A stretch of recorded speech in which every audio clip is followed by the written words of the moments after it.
Abangaphezu kwama400 abalimi abasebasha ababuthane e-FNB Stadium eSoweto engqungqutheleni iMzansi Young Farmers Indaba.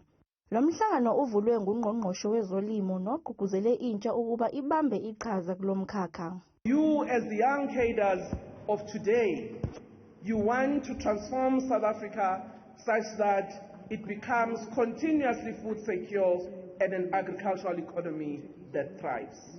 Intsha yabelane ngamasu okwenza imikhiqizo yayo idayiseke. The cattle industry, we've got less women, so running an operation family cattle farm could be challenging at some point because you are a woman and in a male-dominated industry.